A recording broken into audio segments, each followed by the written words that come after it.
محترم ناظرین، السلام علیکم ورحمۃ اللہ وتعالی وبرکاتہ۔ الحمدللہ، اللہ رب العزت کا لاکھ لاکھ شکر و احسان ہے کہ معمول کے مطابق آج بھی میں آپ لوگوں کی خدمت میں ایک بہت ہی لاجواب اور عمدہ ویڈیو لے کر آپ حضرات کی خدمت میں حاضر ہوا ہوں۔ مجھے امید ہے کہ آپ تمام حضرات اس ویڈیو کو انشاءاللہ شروع سے لے کر آخر تک بغور دیکھیں گے اور سماعت کریں گے۔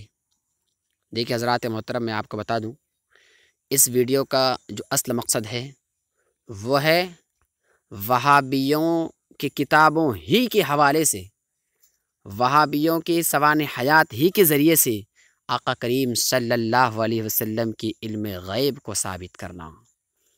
الحمدللہ، ہم سنی اہل سنت والجماعت کا عقیدہ ہمیشہ سے یہ رہا ہے اور ہمیشہ رہے گا، انشاءاللہ قیامت آ جائے گی، لیکن عقیدہ علم غیب کی نفی پر کبھی بھی ہم سنی صحیح العقیدہ جو ہے ان کی نفی پر ہم گفتگو نہیں کر سکتے ہیں۔ آئیے میں آپ کو بتا دوں، یہ کتاب ہے اشرف السوانح۔ کتاب کے نام ہی سے آپ حضرات جان گئے ہوں گے کہ اس کتاب میں کیا ہے اور کیا نہیں ہے۔ اشرف السوانح یعنی حکیم الدیوبند، مجدد دیوبند، مولانا محمد اشرف علی تھانوی کی سوانح حیات کو اس میں نقل کیا گیا ہے۔ اس کو ترتیب دینے والے حضرت خواجہ عزیز الحسن مجذوب اور حضرت مولانا عبدالحق صاحب، یہ دو حضرات ہیں مرتبین اس کو ترتیب دینے والے۔ حضرات محترم، آئیے پہلے میں آپ کو یہ بتا دوں کہ اس کتاب کے مرتبین نے کیا عرض کیے ہیں اور امت کو کیا پیغام دینے کی کوشش کیے ہیں۔ کاش کہ اگر وہ اس پیغام کو، کاش کہ اگر وہابی لوگ، دیوبندی لوگ اس پیغام پر عمل کر لیتے، خدا را کبھی بھی آقا کریم صلی اللہ علیہ وسلم کی علم غیب کی نفی پر کوئی بحث و مباحثہ نہیں کرتے۔ دیکھیے عرض ناشر یہاں کہہ رہے ہیں کہ اشرف السوانح حضرت مجدد تھانوی رحمہ اللہ کی وہ مقبول عام سوانح حیات ہے کہ جس سے ہر دور کے علماء صلحاء نے بھرپور استفادہ کیا اور عوام و خواص کی زندگیوں میں انقلاب آیا ہے۔ اللہ اکبر کبیرہ۔ کاش کہ اگر اس کتاب کو پڑھ لیتے یہ وہابی لوگ، دیوبندی لوگ، تو مجھے امید کامل ہے کہ ضرور ان کو اس سے بہت ہی فائدہ ہوتا اور اس کتاب کو پڑھنے کے بعد کبھی بھی وہ علم غیب کی نفی میں بحث نہ کرتا۔ حضرات محترم، ہم سنی صحیح العقیدہ کا ہمیشہ سے یہ عقیدہ رہا ہے کہ ہمارے آقا صلی اللہ علیہ وسلم کو اللہ نے غیب کا علم عطا کیا ہے۔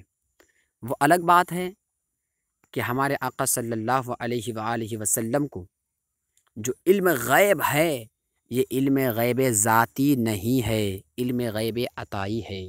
اور جب ہم علم غیب نبی صلی اللہ علیہ وسلم کو ثابت کرنے کی کوشش کرتے ہیں تو یہ وہابی لوگ ہم پر انگلی اٹھاتے ہیں اور کہتے ہیں کہ علم غیب صرف اور صرف اللہ ہی کو ہے، اللہ کے علاوہ غیب کی خبریں کسی کو نہیں ہیں، اللہ کے علاوہ غیب کی خبریں کوئی جاننے والا نہیں ہے۔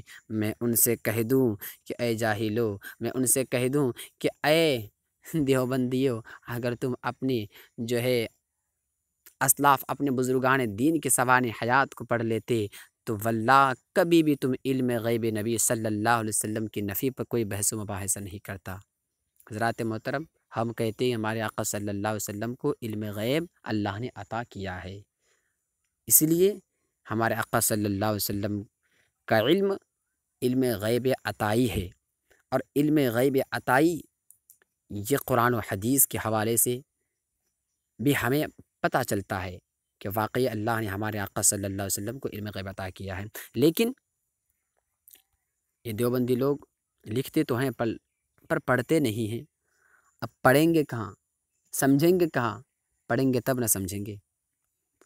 خیر، ان لوگوں کے آنکھوں کے پردوں کو دور کرنے کے لیے میں نے انہی کی کتاب اشرف السوانح لے کر حاضر خدمت ہوا ہوں۔ آئیے میں اس کے فہرست عنوانات پہ چلتا ہوں۔ ویسے تو بہت ساری باتیں اس میں اہم ہے، ایک بہت ہی امپورٹنٹ اور اہم بات آپ حضرات کی گوشہ گزار کر دوں۔ آپ حضرات دیکھ رہے ہیں اسکرین پر ولادت باسعادت۔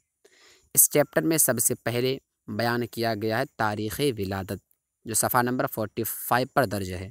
اس کے بعد مادہ تاریخ کو نکالا گیا ہے، پھر جائے پیدائش کو بتایا گیا ہے، پھر ولادت مبارکہ کا ایک واقعہ کو درج کیا گیا ہے، پھر آخر میں اس چیپٹر کے سب سے لاسٹ میں بچپن کا خواب بھی بیان کیا گیا ہے، جو صفحہ نمبر 47 پر ہے۔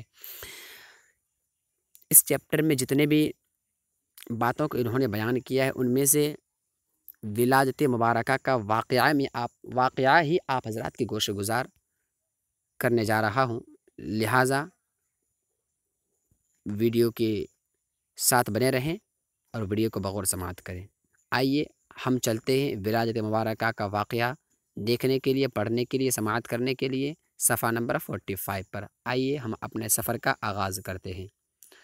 اللہم صلی علی روح سیدنا محمد فی الارواح وعلی جسدہ فی الاجساد وعلی قبرہ فی القبور۔ ہم پہنچ چکے ہیں ولادت باسعادت باب چہرم صفحہ نمبر 45 پر۔ حضرات محترم، ولادت مبارکہ کا واقعہ یہاں پر ہے، یہاں پر درج ہے، آپ حضرات دیکھ سکتے ہیں اسکرین پہ۔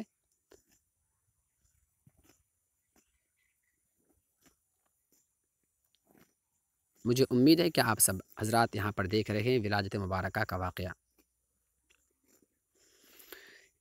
یہ واقعہ تو بہت ہی طویل ہے، آئیے میں مختصر انداز میں اس کو سمجھانے کی کوشش کروں آپ حضرات کو، اور آپ حضرات اس ولادت مبارکہ کا واقعہ پڑھیے اور خود بھی سمجھنے کی کوشش کیے۔ مختصر انداز میں آپ کو یہ کہہ دوں کہ دراصل واقعہ یہ ہے کہ مولانا اشرف علی تھانوی خود لکھتے ہیں کہ میرے والد محترم کو ایک بیماری لاحق ہو گئی تھی، اور وہ بیماری بہت ہی سخت ترین بیماری تھی، اور اس بیماری کا کوئی حل ہی نہیں تھا، کوئی دوا اس بیماری کو دور نہیں کر پا رہا تھا۔ تو ایک مرتبہ ایک ڈاکٹر نے ان کے والد محترم کو بتایا، اشرف علی تھانوی صاحب کے والد محترم کو بتایا کہ اگر اس بیماری کو آپ دور کرنا چاہتے ہیں تو اس کے لیے صرف اور صرف ایک ہی دوا ہے، اور وہ دوا ایسا ہے کہ اس کو استعمال کرنے کے بعد آپ قاطع النسل ہو جائیں گے، یعنی آپ سے پھر نسل پیدا نہیں ہوگا۔ چونکہ مولانا اشرف علی تھانوی کے والد محترم اس بیماری کی وجہ سے بہت پریشانیوں میں مبتلا تھے، بہت وہ جو ہے درد و کرب میں مبتلا ہو گئے تھے، تو انہوں نے اس دوا کا استعمال کر لیا، جب اس بات کی خبر ان کی والدہ محترمہ کو ہوئی تو والدہ محترمہ گھبرا گئی کہ میرے شوہر محترم نے اس دوا کو استعمال کر لیا، اب میرے شوہر سے جو ہے کوئی نسل پیدا نہیں ہوگا۔ وہ گھبرا گئی۔ شدہ یہ بات مولانا اشرف علی تھانوی صاحب کی نانی تک پہنچ چکی۔ ان کی نانی بھی بہت پریشان ہو گئی، اور ان کی نانی نے ایک حافظ صاحب کے بارگاہ میں یہ عریضہ پیش کیا، اور اس حافظ جی کا نام تھا حافظ غلام مرتضیٰ صاحب مجذوب پانی پتی۔ ان کی نانی نے اس حافظ صاحب سے دریافت کیا کہ میری یہ لڑکی ہے، اس سے کوئی لڑکا پیدا نہیں ہوتا بلکہ پیدا ہوتے ہی مر جاتا ہے، دعا فرما دیں آپ کہ اس سے بچہ جو ہے زندہ رہ سکے۔ تو اس حافظ جی نے دعا کے لیے ہاتھ اٹھایا اور انہوں نے دعا کیا، اور انہوں نے ان سے ایک بات یہ بھی فرمایا کہ اب کی بار جو بچہ پیدا ہوگا اس بچے کو علی کے سپرد کر دینا، انشاءاللہ زندہ رہ جائے گا۔ ان کی نانی، ان کے والدہ محترمہ اور ان کے والد سب پریشان ہو گئے۔ ان کو سمجھ نہیں آ رہا تھا کہ آخر حافظ جی کیا فرما رہے ہیں، کیا کہہ رہے ہیں۔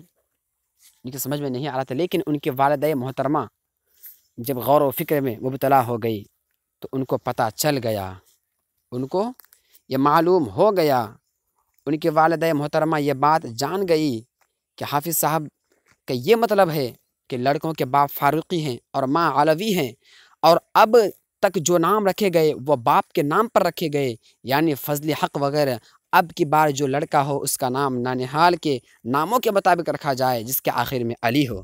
حافظ صاحب نے یہ سن کر ہنسنے لگا اور فرمایا کہ واقعی میرا یہی مطلب ہے، یہ لڑکی بہت عقل مند معلوم ہوتی ہے۔ پھر حافظ جی نے فرمایا، یہاں پر قابل غور ہے، پھر اس حافظ جی نے فرمایا کہ انشاءاللہ اس کے 2 لڑکے پیدا ہوں گے، انشاءاللہ اس کے 2 لڑکے ہوں گے اور وہ دونوں زندہ رہیں گے، ایک کا نام اشرف علی ہوگا اور ایک کا نام اکبر علی ہوگا۔ یعنی ان کے والدہ محترمہ سے کہنے لگا اس حافظ جی نے کہ ان سے 2 لڑکے پیدا ہوں گے تو ایک کا نام اشرف علی رکھنا اور ایک کا نام اکبر علی رکھنا، اور اس حافظ جی نے ساتھ ساتھ یہ بھی فرما دیا کہ اشرف علی جس کا نام ہوگا وہ مولوی ہوگا اور وہ حافظ ہوگا، وہ میرا ہوگا، اور دوسرا جو اکبر علی ہوگا وہ دنیا دار ہوگا۔ حضرات، اس واقعے کی تفسیر میں یہیں تک بتانا مناسب سمجھا، کیونکہ جو بات اصل بتانا مقصود ہے اس بات تک ہم پہنچ چکے ہیں۔ اس حافظ جی نے بتایا، اس حافظ جی نے جو ایک غیب کی خبر دیا کہ بے شک آپ کی بیٹی سے 2 بچہ پیدا ہوں گے، ایک کا نام اشرف علی رکھنا اور ایک کا نام اکبر علی رکھنا۔ ذرا غور و فکر کریں، حافظ جی بتا رہے ہیں کہ ان سے 2 بچہ پیدا ہوں گے فیوچر میں، مستقبل میں، آنے والے زمانے میں۔ تو ذرا بتائیے، وہ حافظ جی آنے والے زمانے کی خبر بتا رہے ہیں، فیوچر کے جو ہے فیوچر میں جو ہونے والے معاملات ہیں ان کی خبر دے رہے ہیں، اور یہ مولانا اشرف علی تھانوی صاحب اور خود اس واقعے کو بیان کرتے ہیں۔ ذرا غور و فکر کریں کہ جب ایک عام آدمی فیوچر کے باتوں کا، ایک عام آدمی کو جب فیوچر کے باتوں کا علم ہو، مستقبل یعنی آنے والے زمانے کے علم کا خبر ہو، تو ذرا بتائیے ہمارے آقا صلی اللہ علیہ وآلہ وسلم جو مقصود کائنات ہے، جس کو اللہ نے افضل الخلائق بنایا ہے، جس کو اللہ نے افضل الرسل بنایا ہے، جس کو اللہ نے امام الانبیاء بنایا ہے، اس آقا کریم صلی اللہ علیہ وسلم کی شان اقدس میں جب ہم علم غیب پر بحث کرتے ہیں تو یہ ہمیں کافر و مشرک قرار دیتے ہیں۔ ان لوگوں سے میں گزارش کرنا چاہتا ہوں کہ اے میرے بھائیوں، ابھی بھی وقت ہے، اپنے علماء، اپنے صلحاء کے سوانح حیات کو پڑھیے اور پڑھ کر سمجھنے کی کوشش کیجیے۔ مولانا اشرف علی تھانوی صاحب جو پیدا ہوا،